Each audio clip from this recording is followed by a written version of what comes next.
Kolukela biso transition mosusu. Oh, transition sans Kabila, biso toza d'accord na côté. Toboyi. Toyokani? Transition sans Kabila ne veut pas dire que biso tolingi Kabila. Toyokana malamu. Na yebisaki bandinga moko mosusu na lobi. Bolobi transition sans Kabila. Lokola likanga na cortège na yaka to sera yo bena. Angela. Na yoko na ko kangaye na maboko. O kangaye. Nous sommes respectueux de l'accord. Yazali wana il ne peut plus être candidat. Il a kozali sous candidaté. Mais famille na politique ba ko kozo ya bango candidat. O wana biso boyate. Il ne peut et il ne doit plus réviser la constitution. Il ne peut pas organiser à cause de la liste sur référendum. Condition soit nande oyo biso tozali kopunda biso yonso awa na église catholique oyo tozali kopesa lokumo na banganga nzambe pour na éveil bazali ba ministre de Dieu pour à la fin des faits ata ozalaki président suka suka na mukolo ya suka nzambe akoya mwaba nganga nzambe akoya kobondela pona yo pona molimo na yo bana ya ba AR toyebisi bino que biso soki tolobi makambo ya transition sans Kabila etali biso te parce que koluka lisusu transition mosusu ezali kobendela biso makambo ya milai oui. Pour que l'abattoir ait fonctionné encore. Makambo elekaki de signer accord. Kabila a dribblé biso a sali gouvernement na ndenge na ye. Ndeko na biso Tibaraka ikuna akota mai. Boyo kaka lisusu. Jamais zéro. Akota mai. Kwa likambo. Obele lilo ero kote yokana décision te akota mai. Ba Melissa e mai. Olenga nkoi. Hey! Elobe mobali mosusu yowan. Ba yokani na ndenge na bango azali na sensa. Oyo wana etali biso te. Problème na biso de crispation. De crispation lingero banini. Moïse na biso ajonga. De crispation lingero banini. Mais bobeti maboko tendengini. Bobeta maboko. Leader na biso ajonga pe akozonga. Maboko sali kolo. O azali kolo akosambela na nzambe kuna baki akazambe tembete. De crispation lingero banini. Bandeko na biso jumeau na biso G7 ba parti na bango ba multiplier ki 2 fois 3 fois basilisa makambo wana obe na sanjao boy de crispation elingelo banini Jean-Claude Muyambo elombe mobali mosusu bulldozer Yomi Ndongala elombe mosusu Frank Diongo elombe mosusu pena ba mosusu Obeti maboko te. Maboko makasi. Des crispations mosusu. Toyokana. Makelele s'il vous plaît. Des crispations mosusu ezali. Tosala ba marche. Tobeta meeting. Toboya abattoir na mboka. Voilà. Makambo ya abattoir esila. Omoni mwana putu le policier oyo alingi kosala politique na mboka oyo ndeko na biso Rosi Mukendi babetaki ene masasi ya kautu me masasi ya kautu ebomi yetu akufite eloko nini olingi olobaka ezali likambo te mpo babetaki ene masasi ya kautu à moins de 20 mètres mais vous n'avez pas résolu le problème parce que moto akufi. Oh, moi soyo police Karine na bango wana soko cité comme na ye asakana na biso te. Moto akufi peyo lobi ba citataire. Yenda pesa ki policier pasa autre parce que ya monaki akomaki na danger. Na mbanda ka boyokaki. kuna moto ekope balandi policier batumbi ndako na ye mais yo tumoli bato wana mpe soki bamemeli yo mbandi oyo eza na eloko babakisaka na kati biso tolingi loliki te mais tika likambo ya bato wana na mboka décrispation elingi eloba nini RTNC oyo ezali ya mende te ezali mpe propriété privée ya Kabila te Telo biso nyonso mpe tonganga kuna toloba Kabila bakovote lisu te biliaki ye bikoki na RTNC akanga bisaka akende kimaka tewa tikana tosuka wana tosuka toloka koto est-ce que toyebi eloko babengi décrispation biso Josué ye wana tolobi te ke tokɔta na gouvernement te toboyi makambo ya kokɔta na gouvernement po tokobakisa lisusu mikolo mosusu ya mpasi mpe tokosala ke M. Kabila continue lisusu po toyebi ke élection ezali le 23 décembre yo lobela biso sur transition sa Kabila ya nini ya mosala eloko te toboyi yango motuna mosusu mais opposition yango ekomi nye ndenge nini toza nye te topesi bino bapapier na bino banotification ebimi mpo toza kosala mosala tokobenga bino lisusu mpo topesa bino programmation ya baaction mpe na makambo ndenge ekokenda mpo sika tokomi na monano ya suka élection esa yokami solo il faut makambo wana esala pour que kimia na biso ekota na mboka rapport na biso na église AR biso tokendaka na église catholique comme chrétien tokabolaka na bango te mpe soki okaboli mais yo oti biso wa yo olobi 50-50 bon yo oti biso wa donc biloko wana bino mpe bobimaka te natuni bino motuna bino mpe bobimaka na baeglise te donc tolingi kolandaka biloko wana ya badistraction te église catholique bakobenga moto na moto akokenda na losambo tokosala programme bango bakopesa biso baparti politique tokopesa bainstruction na biso soki tozali awa donc encore une fois liboso napesa maloba na coordonnateur topesi bino longonya mingi mpe mosala ya kosoutenir leader na biso Moïse Katumbi ekotombwa na likolo mpe elonga ezali solo mpenza nasopa nabosanaki natobola olukaka makambo soki oboyi Katumbi etali yo biso na Katumbi mbamba mpona Congo na biso. Merci beaucoup. Aboko mpona secrétaire exécutif honorable Jean Bertrand Ewanga.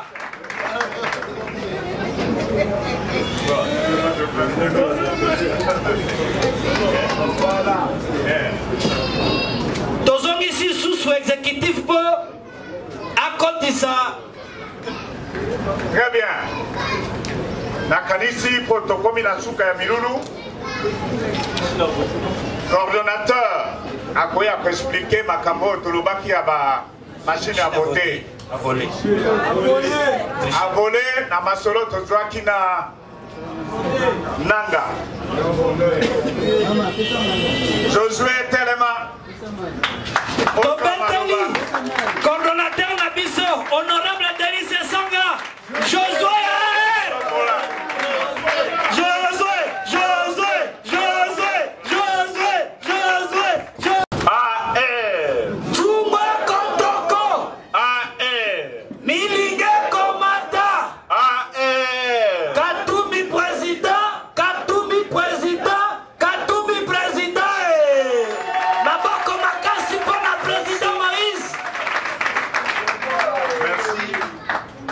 merci mingi na banza ezala na ndeko Vano oyo alobaki liboso mpona kopesa bino témoignage ya malema alekaki depuis 2014 ndenge bakangaki ye mikolo ezali koya liboso soki tokutani na baréunion na biso na banza bayike oyo bazwamaki na bambeba oyo bazwamaki epai mbulamatali oyo bakotaki na baprison oyo babimi bakoya mpona kotémoigne liboso na bino maso malekaki exemple na ye elakisi ete soki toza kobunda na mboka na biso tozobundela démocratie soki bakokangaka ebele parmi biso ezali mpona koempêche te peuple congolais apona bayeye alingi mpo bakonza mboka yango me lokola ndeko ewanga lobi biso na bango toali mbamba te na suka eloko ya liboso na kobakisa na maloba oyo ese elobani mingi ezali apele na kosenga na bakomite na biso oyo toinstalle lelo appel na vigilance na ntina nini tolobaka yango mikolo miso ntango iso tolobi monguna nano atiki te monguna bisika azali arenonce na yino te toza kosenga élection esalema toza kosenga accord moto nyonso atosa yango me bakotosa yango soki pression ezali yango tokopesa longonya mingi na église catholique tobosani te mpe église protestante na baorganisme ya société civile oyo bakoti na kati ya etumba oyo ezali etumba ya église te ezali etumba ya mboka na biso nyonso mpe tokobetela bango maboko makasi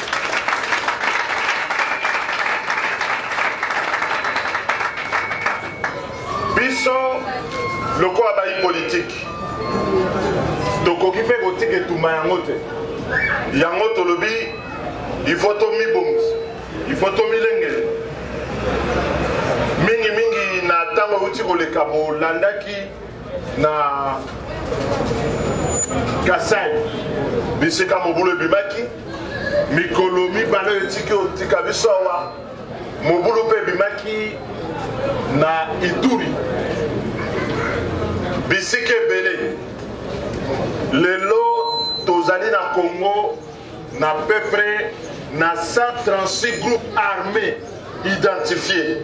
Est-ce que mboka balobi bisika kimi ezali kozala na ba groupe armés ebele bongo 136 groupes armés, plus de 400 000 réfugiés oyo bakimi mboka na biso bakei na bamboka bamai 4 millions ya badéplacés toloba lelo na Congo toza na badéplacé na kati na mboka na biso koleka ndenge badéplacé bazalaki na ntango etumba ezalaki na ntango tozalaki MLC RCD epai bagroupe armé epai lelo badéplacé baleki mingi 4 millions mpona kosilisa pasi wana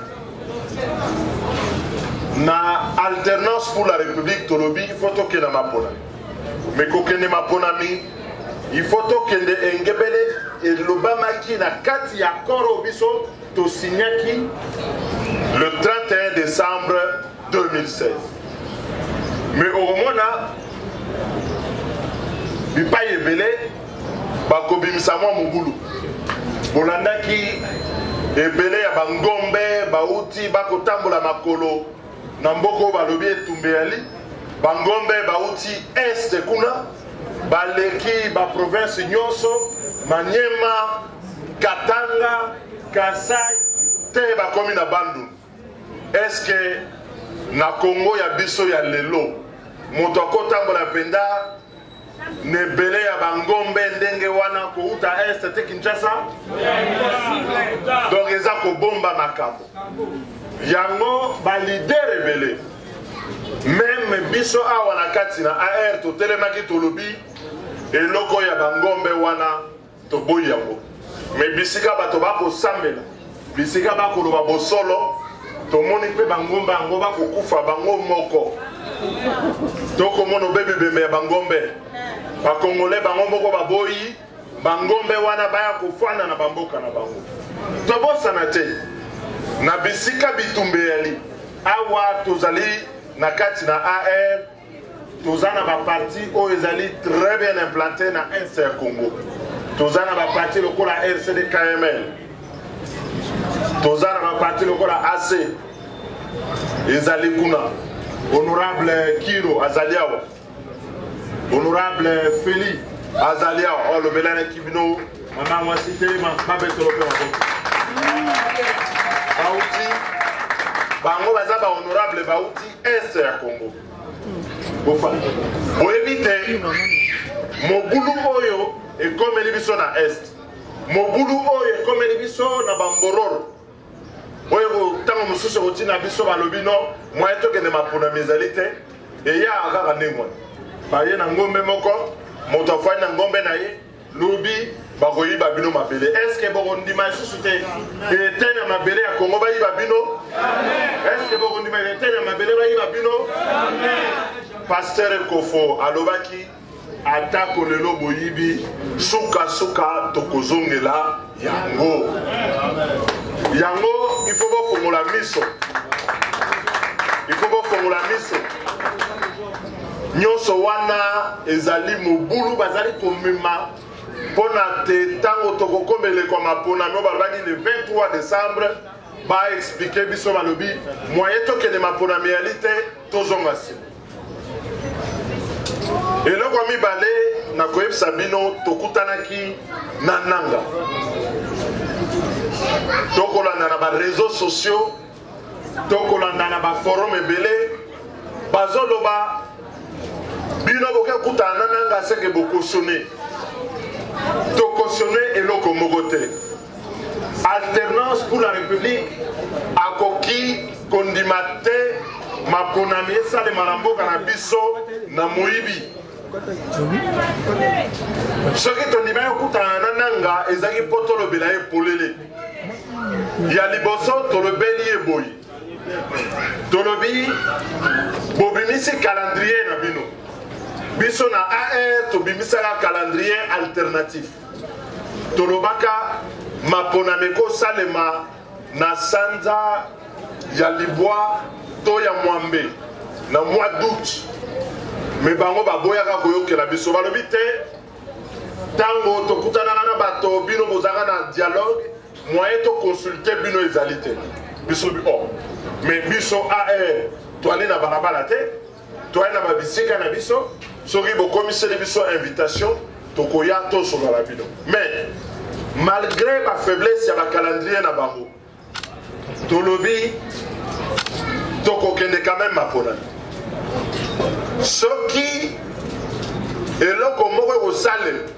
na kati ya calendrier wana ke koretarde élection biso totalisi bango tolobi ya liboso bolobi fichier électoral esili mais tozomona fichier wana eza na mwa makambo ebele bombi makambo ebele baprovince lokola Sankour ekomi na 2 millions d'électeurs na bisika bazoloba population nango ezali soki 2 millions et quelque c'est-à-dire na Sankuru bato nyonso bamikomisi tolobi te fichier wana ya limambe fichier wana ezali na bana mike esengeli tosokola yango mais bosokoli fichier to mpe nettoyage ya fichier audit ya fichier il faut esalema na transparence nyonso baparti nyonso baregroupement nyonso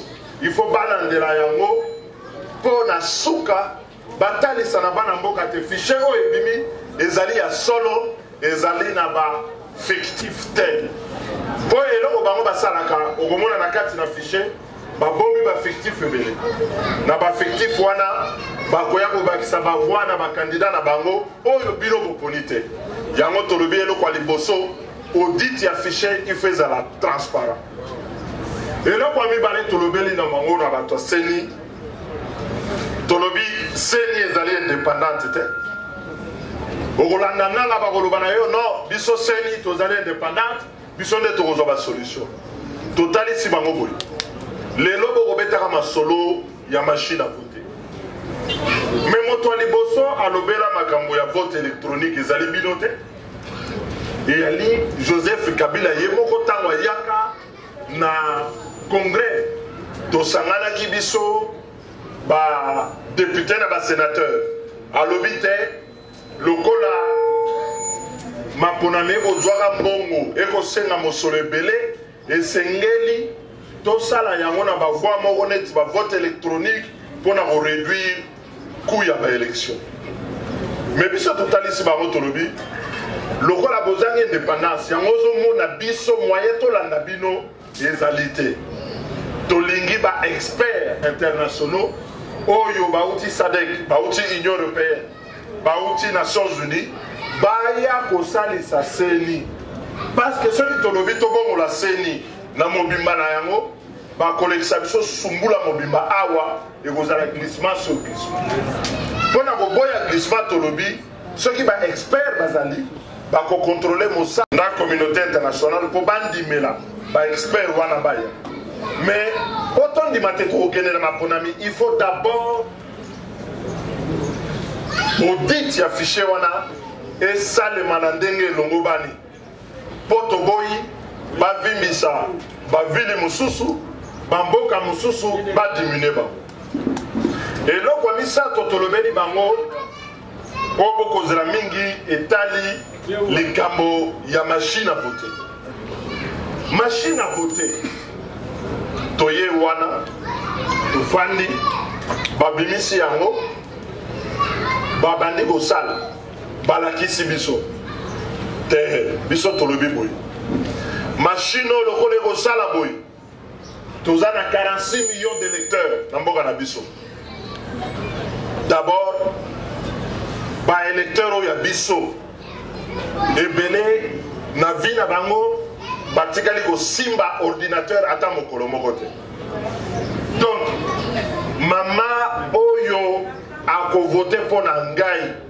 oyo akovote mpo na ndeko ewanga oyo akovote mpo na ndeko Katumbi na présidence na république mbala liboso akomona ordinateur eyali jour akokota mpo asalela machine à voter est-ce que tokokondima yango est-ce que en 10 mois toloba 10 mois lelo toa na mars etikali biso 10 mois 9 mois 8 est-ce que na 8 mois 46 millions ya bavotants bakoya koforme bango mpona moko na moko ayeba kosalela machine à voter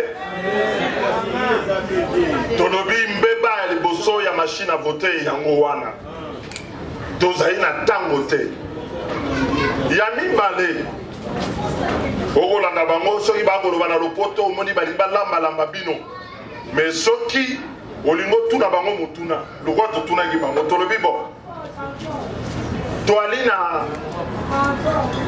na basankusu gouverneur est-ce que na basankusu kura ezali te nalobisaki toza na basankusu machine ebebi balobisaki machine ebebi bobandi vote na ntongo bokomi na ba 14 heures machine ebebi bato basi bavote toloba sur 500 350 basi bavote yo okoti balobi machine ebebi natuni bango bokosala nini balobi te soki machine ebebi tokofungola na nsima wana tokobimisa puce wana tokotisi na machine mosusu bobandi bokontinue kovote est-ce que bino boza na confiance na bango te abimisa puce wana bato bavotaki liboso mosusu baya bakomplete vote na bango est-ce que bakobimisa résultat ya bosolo question ya misato totuni bango soki tosilisi vote okoyoka bango na lopoto bakoloba réseautage wana eza mpona kobungisa bino mais réseautage elingi oloba nini soki naza na mashine na ngai awa yo oza na mashine na yo wana soki tosali bluetooth tokomi neti réseau balobi te mashine wana eza na réseautage te ezali imprimante ngabi we soki ezali imprimante c'est-à-dire que moto aye aponi ebimisi kaka bulletin a vote mais tokomona na kati wana eza na paramétrage na transmission c'est-à-dire soki bosilisi kovote bakotia machine wana contact na serveur na bango awa etinda baresultat mais balobi te baresultat bino bokobimisa ekozala ya bapapier oyo bazotinda wana eza kaka bapoto tala est ce que bino bondimi yango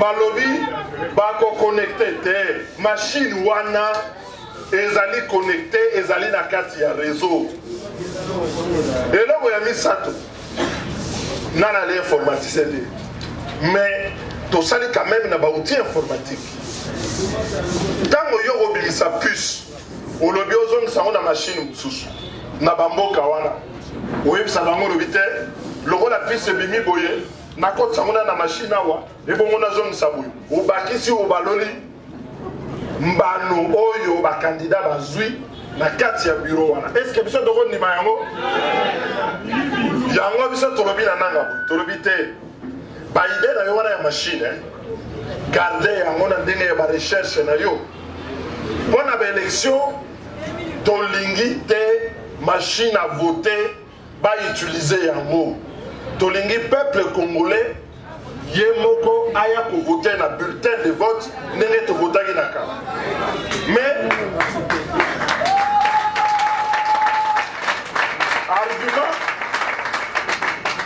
argument na bango mosusu balobi te lokola bino bolingi bongo c'est que élection osalema te balobi lokola bino boboyi machine à voter c'est que élection osalema te ozonga na place moyibi yali biso lobi boye biso lobi boye soko mpona kozwa élection il faut kaka machine na yo wana alors bango nde fo balongwa batikela bato mosusu basala élection ndenge tosalaka yango na ndenge ya kala eza boye te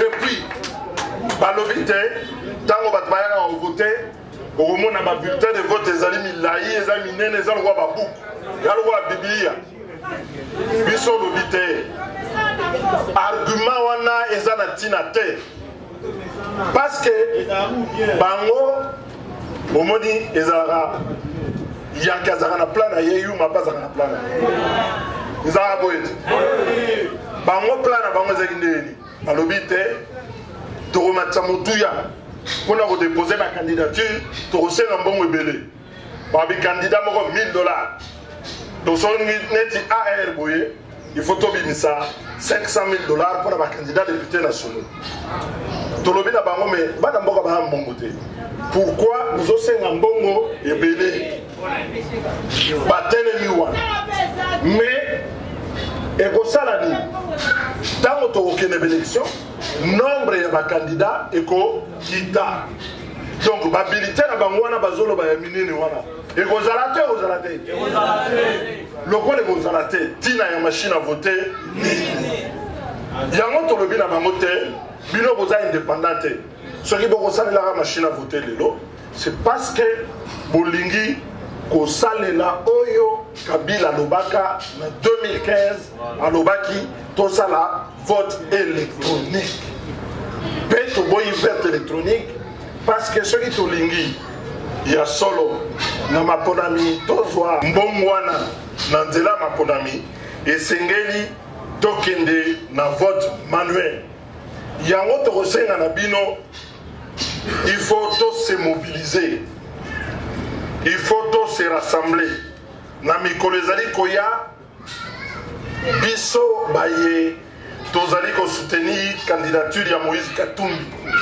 na élection présidentielle tokokuta na biso baso tokokuta poto milengele to bongama pour la élection bazo ko sabino balobi opposition azali prêté pour la élection ezali lokuta d'abord tozana candidat président de la République tozana ba candidat ba députés nationaux tozana ba candidat députés provinciaux pe na lobi boye tokolonga ba élection na ba niveau nyonso tokolonga élection présidentielle parce que ndenge na moni bango bazo tepa baza na candidat président est-ce que boyebi candidat président na bango est-ce que Kabila kozala sous candidat est-ce que baza na candidat bene ya solo atelemi boye abandisi biso bozobanga bango balobi nani asa gagna élection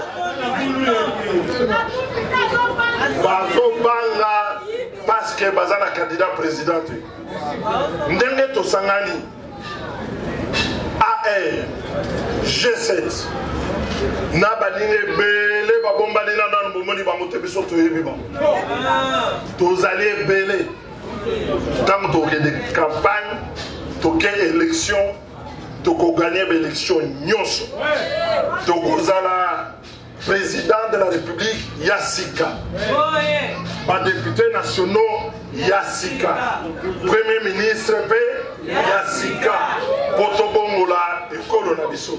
Merci.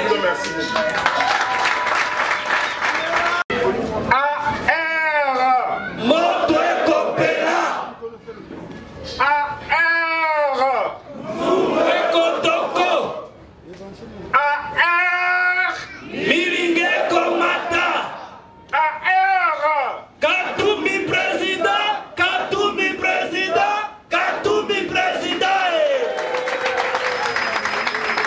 Merci. En bas, la présidente. Nous disons ceci, nous n'allons pas amener Joseph Kabila au pouvoir. Nous considérons que dans le cas de ce pouvoir, on peut aller aux élections et respecter un certain nombre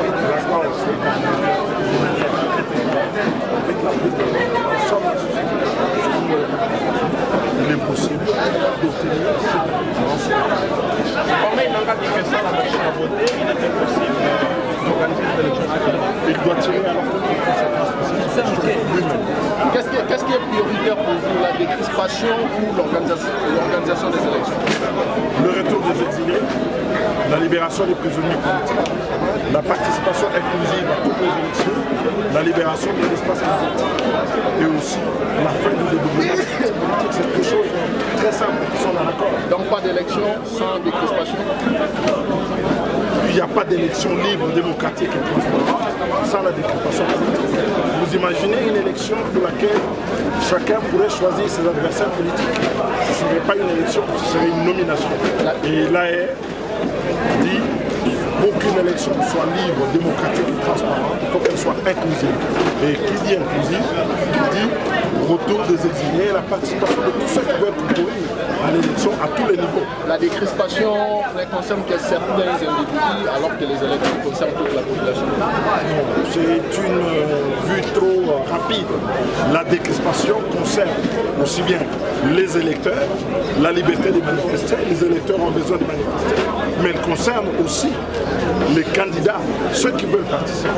On ne peut pas imaginer par exemple une élection présidentielle que l'on pourrait qualifier de libre et d'inclusive sans la participation des candidats majeurs comme la candidature de Moïse Katumbi. Elle est nécessaire. Donc on ne considère pas Moïse Katumbi comme un exilé politique après son retour. Le problème qui touche Moïse Katumbi est mu par des considérations politiques. Donc par conséquent, ce cas, comme nous en avons parlé lors des négociations de la CENCO, doit trouver une solution politique. Donc pour vous, la participation de Katumbi ou rien?